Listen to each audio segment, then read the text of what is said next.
The night that just passed will be studied in military academies for generations, not because of the scale of destruction alone, but because of what it revealed about the true balance of power in the 21st century. In the span of 6 hours, 2,000 Iranian suicide drones turned the skies over Tel Aviv into a roaring furnace, reduced 3 of Israel's most critical military installations to smoldering rubble, and sent the most powerful naval force in human history retreating in silence toward the safety of open ocean. This was not a skirmish. This was not a demonstration. This was a civilizational statement delivered in fire, steel, and absolute precision that the era of unchallenged Western dominance over the Middle East has reached its terminal point. When the first wave of Shahed 136 and Shahed 238 drones crossed Israeli airspace at 2:17 a.m. local time, the radar operators at the Palmachim Air Defense Complex watched their screens fill with contact signatures in a way they had never seen before. Not dozens, not hundreds. 2,000 simultaneous targets, appearing from multiple vectors across a front stretching from the Lebanese border in the north to the Jordanian corridor in the east. The sheer volume broke every established protocol. Systems designed to handle saturation attacks of 60 to 80 targets simultaneously were now being asked to process a number 30 times beyond their calibrated threshold. The algorithms buckled. The interception queues overflowed. And one by one, the gaps in Israel's legendary defensive shield began to open, like wounds that could not be closed. By dawn, Tel Aviv's skyline carried a darkness that had nothing to do with the hour. The fires burning across the Gush Dan metropolitan corridor, Israel's economic and military heartland, were visible from commercial aircraft flying over Cyprus. 3 major IDF command facilities had been rendered non-operational. The port infrastructure at Ashdod was paralyzed, and in the Gulf of Oman, the USS Abraham Lincoln Carrier, strike group symbol of American power projection for 3 decades, was executing a high-speed repositioning away from Iranian anti-ship missile range, its departure tracked in real time by satellite imagery that would be published within hours. What happened on this night was not an accident of circumstance. It was the product of years of preparation, strategic patience, and a technological development program that the West had consistently underestimated because it was more comfortable dismissing Iranian capability than honestly assessing it. The truth that emerged from the ashes of this night is the same truth that empires throughout history have learned too late. Underestimate a determined, self-reliant people long enough, and the reckoning will exceed every projection. Before we break down every dimension of what happened, the tactics, the technology, the American retreat, and what this means for the future of the Middle East, make sure you hit like and subscribe right now. Every analysis on this channel goes where mainstream media refuses to go, with the depth and honesty that this rapidly changing world demands. Drop your thoughts in the comments below. Do you believe the events of this night mark the permanent end of Western hegemony over the Middle East? Let us know. Now let us get into the full breakdown. Tonight we will answer the questions that every government and military establishment on the planet is currently asking behind closed doors. How did 2,000 drones overwhelm a defensive network that consumed over $3 billion in annual operating costs? What does the specific targeting pattern of the Iranian strike package reveal about the strategic objectives Tehran is actually pursuing? Why did the most powerful naval force in history choose retreat over engagement? And what does that decision cost the United States in credibility across every alliance it currently maintains? And when the smoke clears and the damage assessments are complete, who actually controls the Middle East now? And what does a world without American air dominance over this region actually look like? The answers are more consequential than anything the headlines will tell you. The night that just passed will be studied in military academies for generations, not because of the scale of destruction alone, but because of what it revealed about the true balance of power in the 21st century. In the span of 6 hours, 2,000 Iranian suicide drones turned the skies over Tel Aviv into a roaring furnace, reduced 3 of Israel's most critical military installations to smoldering rubble, and sent the most powerful naval force in human history retreating in silence toward the safety of open ocean. This was not a skirmish. This was not a demonstration. This was a civilizational statement delivered in fire, steel, and absolute precision that the era of unchallenged Western dominance over the Middle East has reached its terminal point. When the first wave of Shahed 136 and Shahed 238 drones crossed Israeli airspace at 2:17 a.m. local time, the radar operators at the Palmachim Air Defense Complex watched their screens fill with contact signatures in a way they had never seen before. Not dozens, not hundreds. 2,000 simultaneous targets appearing from multiple vectors across the front, stretching from the Lebanese border in the north to the Jordanian corridor in the east. The sheer volume broke every established protocol. Systems designed to handle saturation attacks of 60 to 80 targets simultaneously were now being asked to process a number 30 times beyond their calibrated threshold. The algorithms buckled, the interception queues overflowed, and one by one, the gaps in Israel's legendary defensive shield began to open like wounds that could not be closed. By dawn, Tel Aviv's skyline carried a darkness that had nothing to do with the hour. The fires burning across the Gush Dan metropolitan corridor, Israel's economic and military heartland, were visible from commercial aircraft flying over Cyprus. 3 major IDF command facilities had been rendered non-operational. The port infrastructure at Ashdod was paralyzed. And in the Gulf of Oman, the USS Abraham Lincoln Carrier Strike Group, symbol of American power projection, for 3 decades, was executing a high-speed repositioning away from Iranian anti-ship missile range. Its departure tracked in real time by satellite imagery that would be published within hours. What happened on this night was not an accident of circumstance.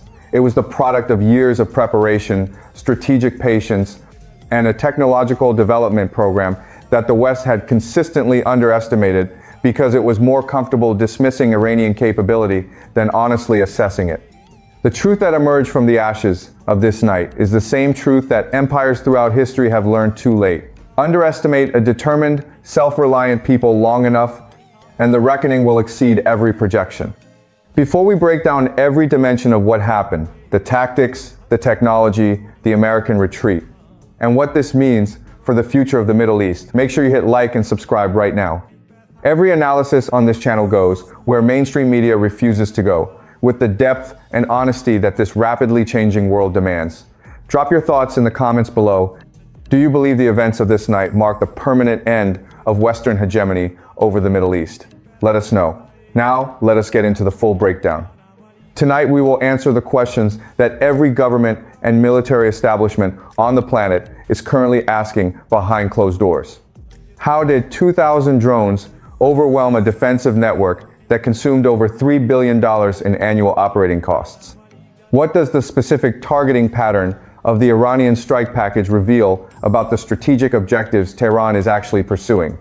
Why did the most powerful naval force in history choose retreat over engagement? And what does that decision cost the United States in credibility across every alliance it currently maintains?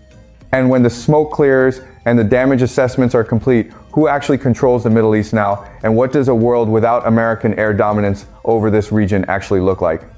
The answers are more consequential than anything the headlines will tell you. Part 1, the drone apocalypse. How 2,000 Shaheds broke every protocol. To understand what happened on this night, you first need to understand what 2,000 simultaneous drone contacts actually means for a defensive system, because the number is not merely large.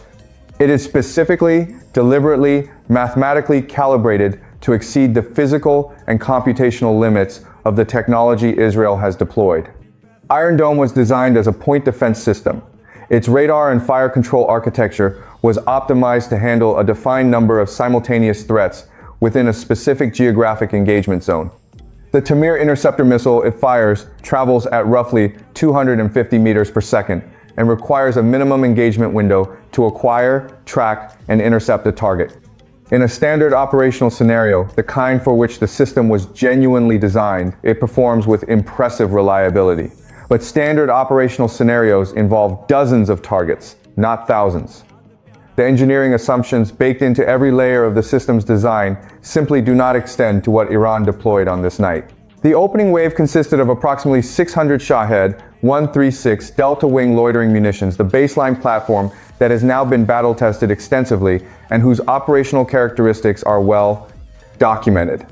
These flew at altitudes between 500 and 1,500 meters, following pre-programmed waypoints that deliberately routed them through valleys and coastal terrain features designed to limit radar acquisition time. Each carries a 40-kilogram warhead sufficient to destroy a radar installation, collapse a fuel storage structure, or detonate an ammunition holding area with a single hit. Woven into that first wave were approximately 400 Shahed 238 variants, the jet-powered evolution of the platform that travels at nearly twice the speed of the baseline model. Where the original Shahed gives a defending system roughly 4 to 6 minutes of engagement window from radar acquisition to potential impact, the Shahed 238 compresses that window to under 90 seconds at the ranges involved in this attack. 90 seconds is not enough time for a human operator to confirm a track, authorize an engagement, fire an interceptor, and assess the result before the next target in the queue demands attention. The second wave, launched approximately 40 minutes after the first, consisted of over 1,000 additional platforms, from a completely different geographic axis, entering Israeli airspace from the northeast through Syrian and Iraqi corridors that had been deliberately left quiet during the preceding weeks to avoid triggering heightened alert postures along those vectors. By the time the second wave arrived, the Iron Dome batteries in the northern and central sectors were already operating at reduced interceptor inventory levels from the engagement demands of the first wave. The timing was not coincidental. It was the product of operational planning that understood Israeli defensive reload cycles and deliberately scheduled the second strike to arrive precisely when those cycles were at their most vulnerable point. The third and final wave, approximately 400 platforms concentrated exclusively against the greater Tel Aviv metropolitan area and the Negev military corridor, arrived as the defensive system was in a state of severe resource depletion. By this phase, multiple batteries had expended their ready-to-fire interceptor loads and were in various stages of manual reload, a process that takes between 30 and 90 minutes depending on conditions. The drones that penetrated during this final phase faced effectively no organized interception. They flew to their designated targets in near silence. The only sound, the distinctive turbine hum that residents of Tel Aviv would later describe as the most terrifying noise they had ever heard. The targeting pattern that emerged from post-strike damage assessment revealed a strategic logic that went far beyond simple destruction. The Palmachim Air Base radar installation was struck in the opening minutes of the first wave, specifically degrading Israel's long-range air picture at the moment when that picture was most critically needed. The Glilad intelligence complex north of Tel Aviv, home to several of the most sensitive military intelligence and cyber units in the IDF structure, absorbed multiple direct hits that have rendered significant portions of its infrastructure non-operational. The Ashdod port, fuel, and logistics terminal, through which a substantial percentage of Israel's military petroleum imports flow, was struck by 17 individual drone impacts that ignited fires burning for over 14 hours. The Kiryat military headquarters compound in central Tel Aviv, which houses the IDF General Staff and serves as the nerve center of Israeli military command and control, was targeted by a concentrated package of over 60 drones in the third wave. The compound's own close-in defense systems managed to intercept a significant portion of this package, but at least 11 drones penetrated the perimeter and detonated within the complex. The structural damage to command infrastructure and the operational disruption to the General Staff's ability to coordinate a coherent response during the most critical hours of the attack cannot be overstated. This was not random destruction. Every target in the Iranian strike package was selected for its role in either Israel's defensive response capability or its logistical and command sustainment architecture.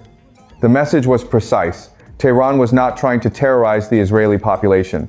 It was systematically dismantling the military machine. Part 2. The Shahed evolution. How Iran built the world's most dangerous drone fleet.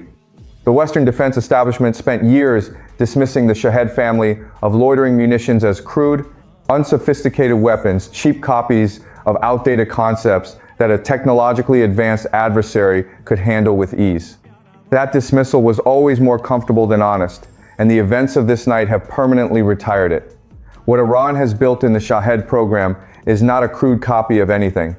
It is an original and genuinely innovative weapons system family that has been iteratively refined through operational experience into one of the most strategically consequential weapons platforms currently deployed by any military force on the planet. The baseline Shahed 136 is deceptively simple in its design philosophy. A delta-wing airframe powered by a small turbojet or piston engine, guided by a combination of inertial navigation and GPS-independent terrain-following algorithms, carrying a shaped-charged warhead optimized for penetration of hardened structures. Its unit production cost is estimated at between $20,000 and $50,000, a figure that varies based on component sourcing and production volume. At scale, Iran's defense industrial base has demonstrated the capacity to produce these systems in quantities that no Western manufacturer can match at comparable cost per unit. The economics are not incidental, they are the entire point. Against a single Tamir interceptor that costs between $40,000 and $50,000 per round, and accounting for the standard Israeli doctrine of firing 2 interceptors per target to ensure adequate kill probability, the cost-exchange ratio of this engagement was approximately $80,000 to $100,000 in Israeli defensive expenditure for every $20,000 to $50,000 drone that Iran launched. Across 2,000 drones, even assuming a 70% interception rate, which the events of this night suggest was not achieved, the financial asymmetry produced a net drain on Israeli interceptor inventory that cannot be rapidly replaced. The United States manufactures Tamir interceptors at a rate of approximately 3,000 per year under the joint production agreement with Rafael. 2,000 were potentially expended in a single 6-hour engagement. The strategic implications of that arithmetic are not subtle. The Shahed 238 variant that constituted a critical component of this strike package represents the most significant leap in the platform's evolution. The replacement of the piston engine with a small turbojet increases cruise speed from approximately 185 kilometers per hour to over 350 kilometers per hour, effectively halving the engagement window available to defending systems while dramatically reducing acoustic detectability at range. The aerodynamic refinements incorporated into the negative 238 also reduce its radar cross-section compared to the baseline model, a characteristic that was clearly factored into Iran's targeting of the most heavily defended nodes in the Israeli air defense network. Beyond the individual platform, the operational innovation that made this strike package genuinely unprecedented was the command and control architecture that managed 2,000 individual weapons simultaneously across multiple attack axes and 3 distinct time-separated waves. This is not a trivial technical achievement. Coordinating that volume of autonomous platforms, ensuring deconfliction, managing sequencing, synchronizing the timing relationship between waves to exploit the reload vulnerability window requires a level of mission planning, software, sophistication, and communications architecture that the Western intelligence community had not publicly assessed Iran as possessing. The guidance independence dimension deserves particular emphasis. A key assumption embedded in Western contingency planning for Iranian drone strikes was that GPS jamming, a capability for the United States and Israel can deploy at significant power levels in the region, would introduce sufficient navigational error to degrade terminal accuracy meaningfully. That assumption did not survive contact with the Shahed 238's navigation architecture.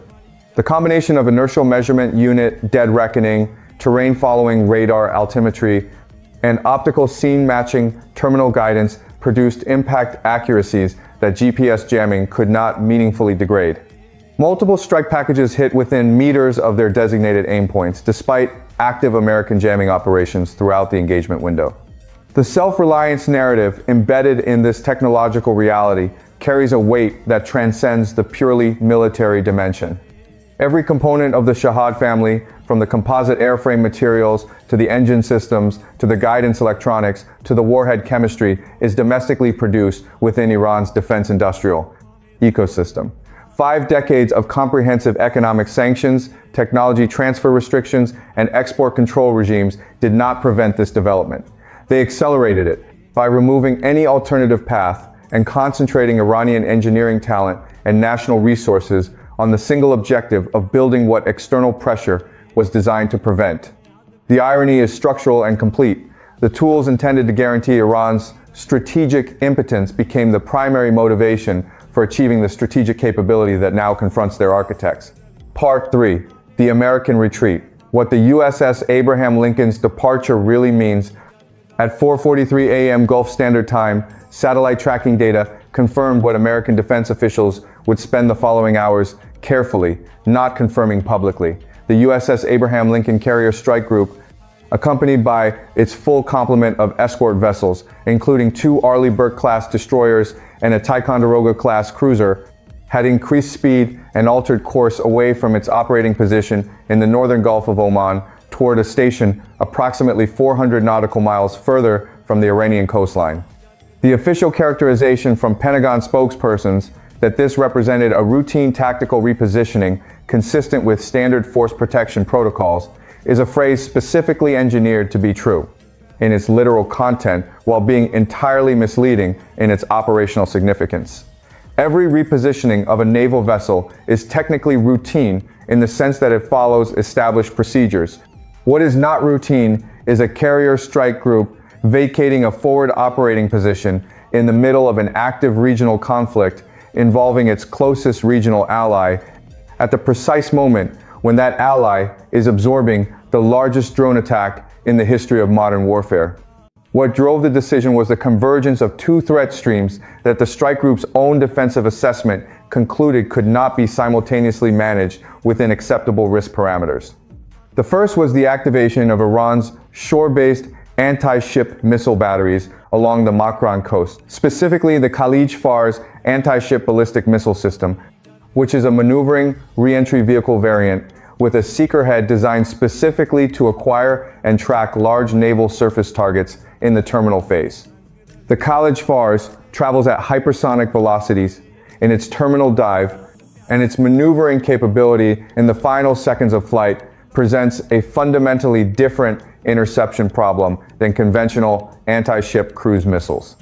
The SM-6 interceptors aboard the strike group's escorts have demonstrated capability against certain ballistic missile threats, but the combination of hypersonic terminal velocity and terminal maneuvering presents an interception geometry that pushes against the absolute limits of current naval air defense technology. The second threat stream was the Iranian naval surface and subsurface presence in the immediate operating area. Iranian fast attack craft, coastal submarines, and mine-laying assets had been observed conducting what American analysts assessed as pre-positioning movements in the days preceding the drone strike. The tactical picture suggested a coordinated harassment and attrition capability that, combined with the shore-based missile threat, created a multi-axis threat environment that the strike group's defensive architecture was not designed to absorb indefinitely at full combat tempo. The decision to reposition was therefore, from a pure force protection standpoint, operationally rational. It preserved irreplaceable strategic assets and the lives of several thousand American sailors from a risk environment that had exceeded the threshold at which continued presence could be justified by the available mission benefit. But operational rationality and strategic consequence are not the same calculation. The strategic consequence of an American carrier group withdrawing from a combat theater in response to Iranian military pressure, regardless of the tactical justification, is a data point that every government on Earth is now processing and filing against future assessments of American security guarantees.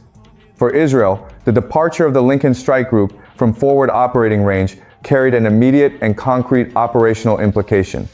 American carrier aviation had been a critical component of the regional air defense picture, providing additional radar coverage, electronic warfare support, and the implicit threat of American strike packages that constrained Iranian operational planning. With that asset repositioned to a station from which its air wing could not practically contribute to the Israeli defensive effort, Tel Aviv lost a significant layer of the integrated air picture it had been operating within. The IDF was now, for the first time in recent memory, genuinely operating without the full spectrum American backstop it had always treated as a permanent and unconditional fixture of its security architecture. The implications extend far beyond the immediate tactical picture. NATO allies in Eastern Europe, watching the Lincoln's repositioning, are now quietly updating their own assessments of American commitment durability under genuine combat pressure. Gulf states that have structured their entire national security architecture around American basing and rapid reinforcement guarantees are convening emergency national security reviews. The message that the repositioning transmitted, that American force protection calculus can override alliance commitment when the threat environment becomes sufficiently severe, is one that reshapes strategic planning in capitals from Warsaw to Riyadh to Taipei. Part 4. The will that cannot be sanctioned. Iran's unbreakable national core. There is a category of strategic asset that does not appear on any defense procurement ledger, cannot be manufactured in any weapons facility, and cannot be degraded by any sanctioned regime, regardless of its comprehensiveness. It is the will of a people who have decided, not as a government policy, but as a civilizational conviction, that they will not accept the subordination of their sovereignty to external powers, regardless of the cost that resistance requires. Iran's decision to launch 2,000 drones against the most heavily defended airspace in the Middle East was not made by a government operating from a position of comfortable strength.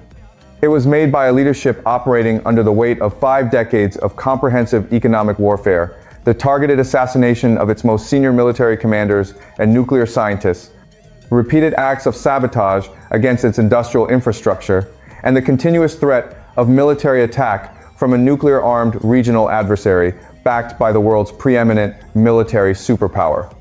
In that context, the decision to strike was not aggression. It was the logical endpoint of a strategic calculation that had exhausted every alternative path to security. The soldiers of the IRGC Aerospace Force who executed this operation did not do so under duress or coercion. The testimony emerging from those who observed their operational conduct describes a quality of focused, calm, and professional deliberateness that is only possible when the people executing a mission have a deep and settled understanding why it matters. They were not fighting for a government's geopolitical ambitions. They were fighting for the proposition that their country, with its 4,000-year civilizational history, its scientific tradition, its cultural inheritance, has the right to exist on its own terms without seeking permission from Washington or Tel Aviv. That motivation produces a quality of military performance that purely professional armies fighting for salaries and career advancement, cannot replicate. It produces soldiers who continue operating under fire when a mercenary force would withdraw.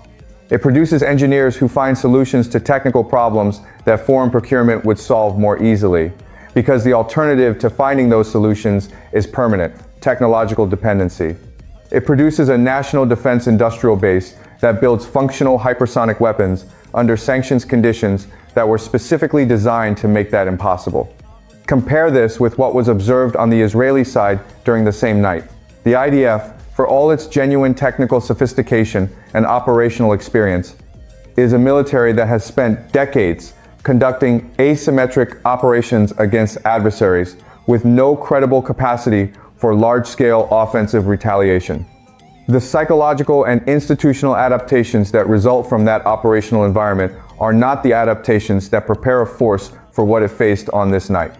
Senior officers retreating to the deepest available shelter infrastructure during the peak of the attack, leaving forward units to manage an engagement that had exceeded their system's design capacity, reflects an institution that had not genuinely prepared its command culture for the experience of being on the receiving end of a large-scale, sophisticated, sustained assault. The contrast between Israeli dependence on American resupply for every interceptor expended and Iranian self-sufficiency in producing the weapons it deploys is not merely an economic observation. It reflects two fundamentally different relationships between a state and its own security. A state that must ask permission from a foreign government to resupply its primary defensive munition has, at a deep structural level, outsourced its sovereignty along with its logistics. When that foreign government's carrier groups are relocating away from the theater, the full implications of that outsourcing become impossible to ignore. Iran's model, painful, slow, expensive, built under conditions of enforced isolation, has produced something that no amount of American military aid to Israel can replicate: a genuinely autonomous defense capability that does not depend on any external actor's willingness to continue providing it. That autonomy is the foundation of genuine sovereignty. And genuine sovereignty, demonstrated under fire, is the most powerful political statement available to any nation seeking to reshape the terms of its engagement with the international system. Part 5. The world after this night. Multipolarity arrives with fire. The geopolitical architecture that has governed the Middle East since the end of the Cold War rested on a set of assumptions that were always more fragile than their proponents acknowledged. American military primacy was assumed to be self-sustaining and indefinitely projectable. Israeli technological superiority was assumed to guarantee security outcomes, regardless of the scale or sophistication of any conceivable threat. The combination of American power and Israeli capability was assumed to constitute a deterrent structure so formidable that no regional actor would rationally challenge it at full scale. Every one of those assumptions was stress tested on this night, and none of them survived the test intact. The repositioning of American carrier groups in response to Iranian military pressure is a development whose implications extend far beyond the immediate theater. In Moscow, senior strategic planners who have spent years arguing that American alliance commitments are contingent rather than absolute now have an operational data point that validates that assessment in the most public and unambiguous manner possible.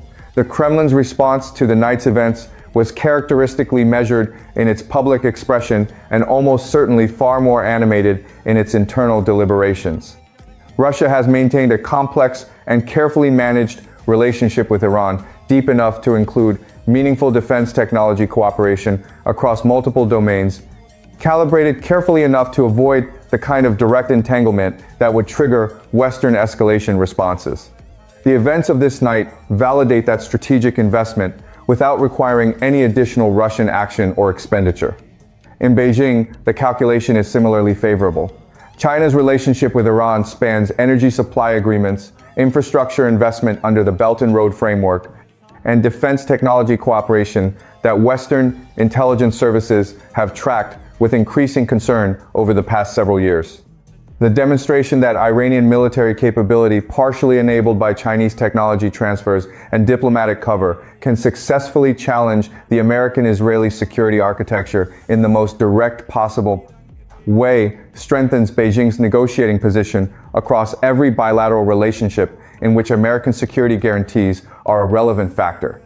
Taiwan's government is watching the events of this night with a particular quality of attention that its public statements will not fully reflect. For the broader developing world, the nations of Africa, Latin America, and Southeast Asia that have spent decades navigating between American pressure and the aspiration for genuine strategic autonomy, the events of this night constitute a reference point of historic importance. The narrative that has sustained American hegemony, that the only rational security strategy for a smaller state is alignment with Washington's preference structure, has now encountered a living counterexample that is impossible to dismiss. Iran, comprehensively sanctioned for 50 years, subject to repeated military and intelligence attacks, isolated from the global financial system, has demonstrated the capacity to field a military capability that forced an American carrier group to reposition. If that is possible, the entire logic of enforced dependency requires re-examination. The energy dimension of this night's events will ripple through global markets for months. Iranian military action at this scale, combined with the demonstrated threat to Strait of Hormuz navigation, has introduced a risk premium into oil pricing that the global economy has not priced appropriately. The Strait of Hormuz carries approximately 20% of global oil trade daily, a flow whose interruption, even for a period of days, would produce cascading effects across every economy with significant energy import dependency. Iran's demonstrated willingness to place that flow at risk as a strategic instrument creates a leverage dynamic that no amount of American carrier group presence can eliminate as long as the underlying political dispute that motivates it remains unresolved. The emerging multipolar order that Russian and Chinese diplomacy has advocated for decades as an organizing principle of international relations is no longer a theoretical framework. It is a description of operational reality. The Middle East, which served for a generation as the most vivid demonstration of American unipolar power, has now become the most vivid demonstration of that power's limits. Not its absence. American military capability remains formidable and consequential, but its limits, the limit of what carrier groups can accomplish when shore-based missiles make forward positioning unacceptably costly. The limit of what interceptor technology can achieve when adversary production capacity and operational creativity outpaces defensive architecture. The limit of what sanctions can prevent when the target state has the organizational will and engineering talent to build what the sanctions were designed to deny. The nations of the Global South are drawing their conclusions. The Gulf states are drawing their conclusions. NATO allies in Europe are drawing their conclusions.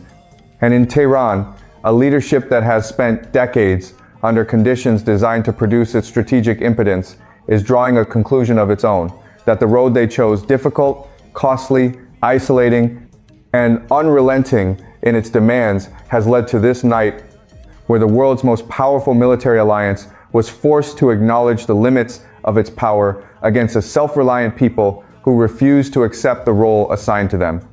What unfolded on this night was not the end of a conflict. It was the opening of a new chapter in the history of a region, and by extension, the history of a world order that is restructuring itself around new centers of gravity. The 2,000 drones that burned across Israeli skies were not merely weapons. They were the physical expression of a 50-year accumulation of national will, engineering discipline, and civilizational self-belief that no external pressure campaign successfully extinguished. The question that now confronts every government watching these events is not whether the old order can be restored. It cannot. The question is what kind of new order emerges from these ashes, and which nations will be positioned to shape it. Will Washington recalibrate toward a more honest assessment of what military power can and cannot accomplish in a world where asymmetric capability has closed the gap between superpowers and determined regional actors? Will Israel reassess the sustainability of a security model built on borrowed power and unconditional external support? Will the nations of the Middle East seize this moment to construct a regional security architecture that reflects their actual interests rather than the preferences of distant powers? These are the questions that will define the next decade. And the answers will be written not in diplomatic communiques, but in decisions being made right now, in the hours after the fires, when the full weight of what this night means begins to settle on the people responsible for navigating what comes next. What do you think? Has this night permanently altered the Middle Eastern power balance, or will Washington find a way to reassert the dominance it has exercised for a generation? Drop your assessment in the comments. This conversation matters, and your perspective adds to it. If this analysis delivered value, share it, hit like, and subscribe for the most unflinching geopolitical coverage available. The next update is already in preparation.